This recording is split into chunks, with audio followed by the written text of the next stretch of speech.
This is my home. This is my kitchen. This is my family. Tilly. Jack. Holly. Megan. And of course, my wife Tana. You may think you're the busiest person in the world, but over this series, I'm going to prove it's still possible to cook stunning food at home. My rules are simple. Home cooking has to be easy. It's got to be fast. It's got to be delicious. So, if you think you can't cook amazing food at home, think again. These are the only recipes you'll ever need. Breakfast, lunch, and dinner. Over the years, I've had great fun being rude about vegetarians, but today, I'm joining them. I put together a fantastic breakfast, lunch and dinner packed with amazing tastes, textures and full-on flavour without a bit of meat in sight. I guarantee my ultimate vegetarian food will have even the most committed carnivore drooling and begging for more. First up, a real treat of a meat-free breakfast, pear and crunchy granola muffins. For the perfect vegetarian lunch, crispy golden halloumi, courgette and herb cakes. Halloumi cheese doesn't look that tasty, but once you've got colour on it, it's really delicious. And my youngest daughter Tilly joins me in the kitchen to make a scrummy 3-course veggie dinner. That's my guilty pleasure. Is it really? Courgette, ricotta and mint top bruschetta. Roasted beetroot and thyme risotto. And for pud, white chocolate and lime mousse with crushed raspberries. Wow, that looks really cool. These are my ultimate vegetarian recipes, breakfast, lunch and dinner.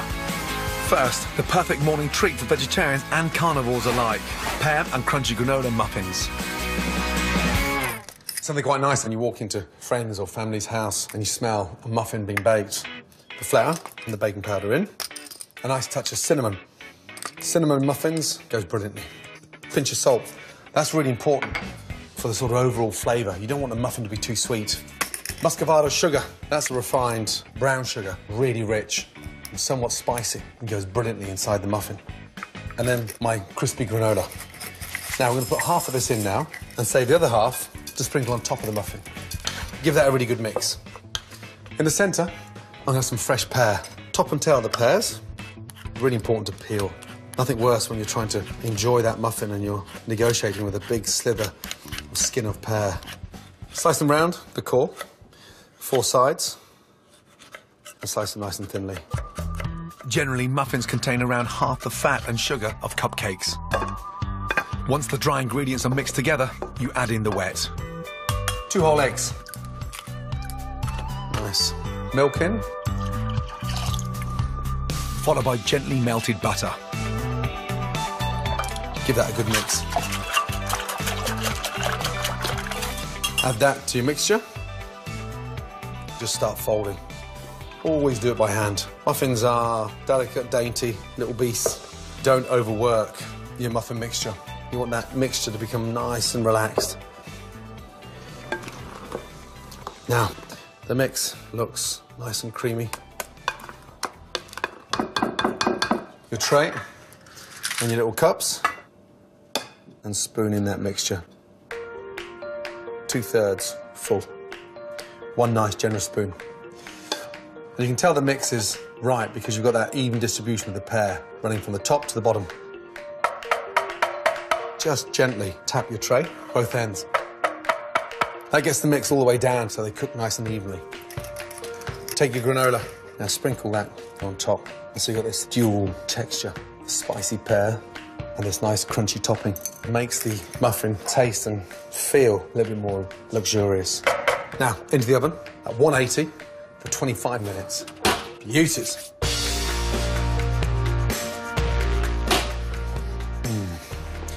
They smell delicious. You've got that nice, crispy top. Just get them out and let them cool down.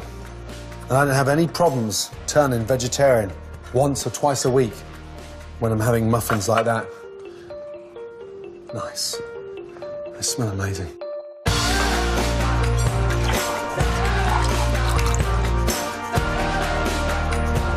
A vegetarian breakfast to put hairs on your chest. Pear and crunchy granola muffins. That is a vegetarian's delight. Beautiful.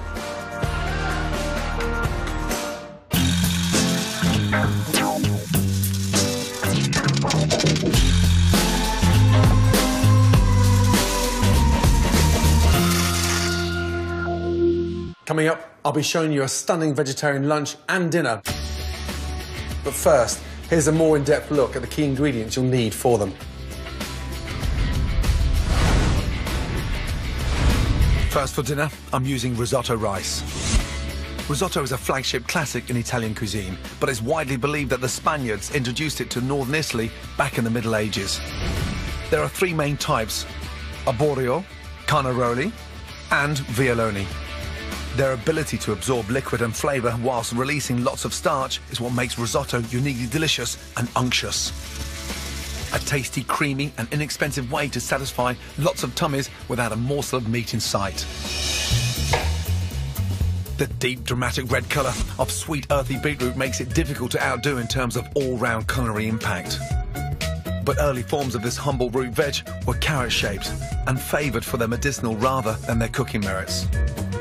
Today, there is a veritable rainbow of beetroot types, to be enjoyed pickled, in soups, grated into cakes, or even simply roasted, which is how I'll be using mine in my amazing vegetarian main course risotto. Halloumi is a firm, springy, salty cheese with its roots firmly in cypress and grease. The best halloumi is made from sheep's milk, rich in vitamins and essential nutrients. It's thought to promote longevity. Halloumi keeps for many months if stored unopened in the fridge, and its high melting point makes it brilliantly adaptable, perfect for grilling, barbecuing and frying. I'll be championing this texture-lending marvel for my yummy vegetarian lunch dish of halloumi courgette and herb cakes.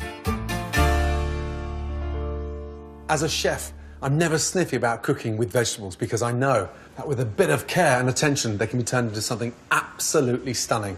For my ultimate vegetarian lunch, I've got a couple of fantastic recipes. Lightly fried, my delicious halloumi and courgette cakes squeeze every last bit of flavour out of those vegetables. But first, I'm preparing a simple slow roast tomato and watercress salad. These cherry tomatoes are perfect. If you haven't got cherry tomatoes, vine tomatoes are good, or even just big, normal, plum tomatoes. Lay the tomatoes on the tray. And these go into the oven for about 90 minutes. If you turn the oven down really low, you can leave them in overnight. To be honest, the longer you leave them, the better they taste. Once you've seasoned them with salt, sprinkle over with some sugar. And the salt and sugar combined speeds up the drying process because you want that nice chewy texture. And then you get these little thyme flowers and just pick off the buds. Garlic, sliced. Then just spread that on. Now the tray looks quite full and compact. For 90 minutes in the oven, you'll see everything shrink down and all the skins blistering and the flavour intensifies so nicely. Extra virgin olive oil. That gives a nice earthy flavour to the tomatoes. Place your tomatoes into an oven preheated to 150 degrees C and cook long and slow for an hour and a half. Now, halloumi cakes. There's something quite exciting about halloumi cheese. It's a very firm cheese and it fries brilliantly. Peel the carrots. Great. Not too finely, you want that nice texture. Next, courgette. The secret is keeping it all grated the same. Put that into a sieve. A sprinkling of salt will draw out liquid from the vegetables. Then grate the halloumi. Halloumi cheese doesn't look that tasty, but once you've got colour on it in the pan, it's really, really delicious. Now, really important to squeeze out the excess water from the veg. And you'll see all that water that needs to come out of there. If we didn't do this, it will make your little patties non-friable because the whole thing starts to separate and then mix in with the cheese. Spring onions, chop up the whites and the greens. Now we're going to season that with some delicious fresh mint and fresh coriander. Whenever it's vegetarian, I like to put a combination of herbs in there. Tarragon and parsley, mint and coriander, basil and lemongrass. All delicious on their own, but in tandem, their flavours play off each other. Next, 2 eggs in. Give that a little mix. Add the eggs to the mixture. And then finally, a couple of tablespoons of breadcrumbs. The breadcrumbs help dry out any excess moisture. Mix all the ingredients together. Before you start shaping these, taste the mixture. It's really important to identify the seasoning now. If you wait until you've cooked them, it'll be too late to adjust the seasoning. Roll them to a large golf ball. Shape them to like a little mini burger. You can spice these up with some chilli in there. If you haven't got fresh chilli, chilli flakes. And it's something that can be done up a day in advance. To get your cakes firm and ready for frying, put them into the fridge uncovered for 25 minutes. Pan on. Get that nice and hot. Whilst I'm waiting for that, I'll get the dressing ready. Slice the red chilli, seeds and all, on an angle into shards. Then chop fresh ginger. Season with a sprinkle of sugar and salt. Add some rice wine vinegar. Add a couple of tablespoons of olive oil. To finish off, some chopped coriander. Got that sweet, sour, spicy flavour. With my chilli dressing done, I can start frying off my halloumi cakes in a hot, oiled pan. We'll get that nice, crisp edge. You can already start to smell that sautéed halloumi with the courgettes and carrots. Smells delicious. Really important to put a nice amount of colour on them. As my cakes sizzle away, I can finish off with my roast tomato salad. One of my favourite leaves has to be watercress. Just cut off stalks. Shallot rings. Watercress and shallot go brilliantly well together. The shallot looks so dainty when you open up these little ringlets. Don't forget to turn your cakes. Now, tomatoes. Whatever you don't use, just jar them and put them in the fridge. Just drop those slow-cooked, warm tomatoes over the watercress. The sweetness is incredible, absolutely delicious. A little drizzle of aged balsamic vinegar gives that tartness to the watercress. Watercress is naturally peppery, so it doesn't need any pepper. Just a little touch of salt, and then a light sprinkling of extra virgin olive oil. After 5 minutes on a medium heat, my halloumi cakes are ready. So important to have taken out that water. You can see it doesn't disintegrate. And then just get your dressing, take a spoon of it, and then tilt it to the side, because I want the garnish, I don't want the juice. And if that does not turn you on to become a vegetarian for the night, I honestly don't know what will. Delicious. My crispy golden halloumi courgette and herb cakes with a sumptuous roast tomato and watercress salad, all of the flavour with none of the meat. Coming up, things get heated in the kitchen. 30 seconds? This puny little thing? You can't do that to me! As Tilly helps me cook a 3-course veggie banquet. Wow. Nice. It's like it's snowing. But it was always meat and 2 veg, and the veg definitely played a bit part. But the more attention you pay to cooking vegetables, the more you realise they can easily take centre stage. For all the flavour with none of the flesh, here's my ultimate vegetarian dinner. First, a hearty starter of bruschetta with ricotta and succulent griddled courgettes. For my main, I'm serving fragrant roasted beetroot and thyme risotto. But I'll be in trouble with the kids if I don't do a pud.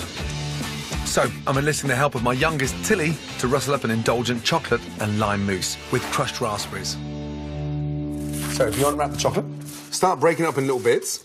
We're going to make the most amazing white chocolate mousse. Our first job is to bring half of our cream up to the boil. So what kind of cream is that in there, Dad? That is double cream, OK? So that's going to make a really nice, rich chocolate mousse. What's your favourite sort of chocolate? Is it white, milk, dark? I love white and milk. What's yours? I absolutely love milk chocolate. Oh, that's my guilty pleasure. Is it really? Here we go. Cream in. So that goes in there. Now, you can see what's happening straight away, can't you? It's melting really quickly. Melting really quickly, so... OK. Oh, excuse me. At least your jumper's white, so you won't spot it. Yeah, and I've got a nice little snack for later. In another bowl, add lime zest, cold cream, and whisk until it forms soft peaks. The lime cuts the sort of richness of the cream, and that starts to make the chocolate mousse taste a little bit lighter. It smells really good. The lime gives it a really nice zinginess. Zinginess, you're absolutely right. Next, add to the melted chocolate mixture. And because I'm whisking, it's just getting lighter and lighter and lighter. Have a little taste. Mmm. Nice? Yeah, the lime gives it a really nice taste. Tell you, I need the rest for the mousse. I need some for my tummy. No, come on. Chocolate mousse into the fridge. Our next job is to separate out 3 egg whites. This is where I need you at your absolute best, OK? Because to whip those whites is going to be really tough. So we'll take it in turns, 30 seconds each, OK? You go first. 10 seconds gone. Come on, Tilly. 15 seconds gone. 20 seconds gone. Come on, you can do it. 10 seconds to go. 5, 4, 3, 2, 1. And change. Excellent. Hold the bowl. Right. No. No way! Jesus! Oh, what?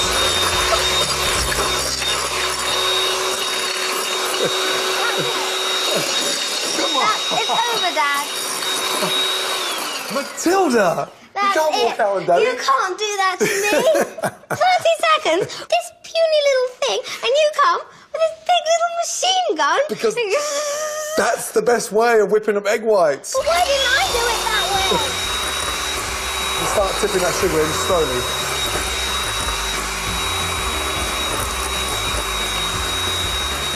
Good girl. Still not very happy, you know. So, Our contentious whipped egg whites will make our mousse light and airy. And when they've reached soft peaks, we can gently mix in our cooled white chocolate and cream mixture. once the egg whites hit the cream, the chocolate sets, the egg whites keep the cream nice and fluffy, and you get this nice light mousse in the bowl. Now, I need you to crush some raspberries, please, with some fresh mint. You can see all the juice coming out. Now, take your mousse. Wow, that looks really cool. Now, look at that down the bottom there, look. Crushed raspberry. Delicious. And the mint. Now, I'm going to set that in the fridge. If you could be so kind to open the door, please. Our yummy white chocolate mousse will take at least 2 hours to set, so we can crack on with our Mediterranean-inspired vegetarian starter. Griddled courgette, ricotta and mint bruschetta. For this recipe, you'll need a griddle pan, an essential piece of kit for that char grill look. Cut thick slices of ciabatta bread.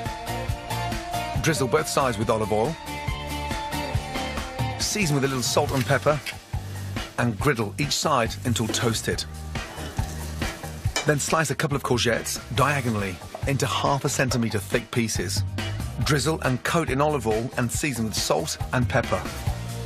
Sear on a smoking hot griddle pan in batches until all the courgettes are bar marked on both sides. Next, roughly chop mint leaves and combine with creamy ricotta cheese. Spread your toasted ciabatta with dollops of minty ricotta and top with your seared courgette. Super simple and super tasty. Now we're going to make a delicious beetroot risotto. I want you to get the shallots, just slice them in half, and then just chop them like that, OK? Okay. Now, have you ever made a risotto? No, I haven't actually. Shallots, please, into the pan for Daddy.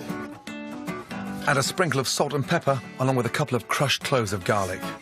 Once you start cooking the risotto, it's really important to have your stock gently boiling away. If we're adding cold stock on top of the rice all the time, it just slows down the process. Generally, you cook at a nice, wide, flat pan. Yeah. If you cook in a deep pan, all the rice sort of cooks at different temperatures. What stock is that in there, Dad? Okay, so that's a vegetable stock. Yeah, because you can't have different stocks if it's for a vegetarian, can you? You No, can't have chicken stock. I made that mistake once, putting beef stock in a vegetarian soup. Did you? No, I didn't. Matilda. Sure. I'm positive. I'm joking. Fry after time. How nice does that smell? It smells delicious. Rice in. That's a bit of a different rice. This is Arborea rice. It's a perfect rice for risotto. Now, it's really important to sear the rice. If we were just to put the stock in without sweating off the rice, it goes all starchy. So keep on stirring for Daddy. It's just going to make a flambe. No flambe on the risotto. To go with our deep red beetroot theme, I'm adding red wine, followed by the first ladle of stock to get things started. Now we're off. Wow. It's giving it a cloudy sort of look. What's happening to the stock? The stock is reducing down and the rice is sucking it in. That's right. So the rice is actually getting nice and plump.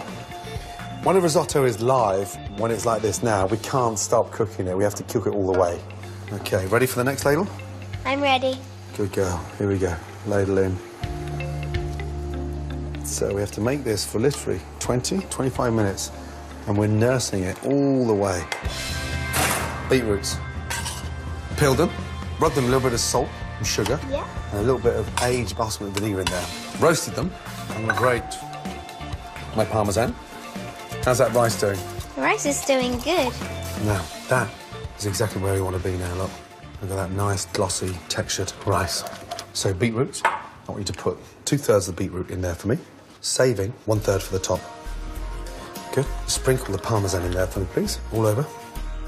Nice. It's like it's snowing. Again. And then we're just going to get some nice butter in there. The butter gives the risotto a really nice gloss. Look at that. Beautiful. Let that come down. Let it come down first. All right, get your spoon in there now, Daddy. Beautifully, there you go. Good. Wonderful. Shake it. Risotto should be like lava. It just flows out. And then the rest of the beetroot on top. And then finish. And some extra virgin olive oil on top. There. I'll pick up the bruschetta. You take that to the table. OK? Let's go, Donny. This is my ultimate vegetarian dinner. Delicious courgette ricotta and mint top bruschetta. An unctuous roasted beetroot and thyme risotto. And for put, an indulgent white chocolate and lime mousse with fresh crushed raspberries. Phoebe, Jack, Meg, Mum. A delicious, non-meat feast that will have vegetarians and carnivores fighting for seconds. Tonight is vegetarian night. Meg, how is it done? Really tasty. I love it. I really liked making the risotto. And we had fun. So where's Holly? Disco. Discos aren't very nice. They hurt your ears. Cheers, everybody. No meat. Vegetarian. Vegetarians. To collect selected recipes from the show, go to my scrapbook at channel4.com/Gordon. Next time is my ultimate comfort food. If you're going to do it properly. Dishes packed with love and fond memories. I'll give you a little taste of that. It's a bit sour. Thanks for the warning. Hugh takes a pizza challenge and gives a masterclass in chicken pie making in River Cottage to the Core tonight at 8. Next on 4, Jamie goes Mexican.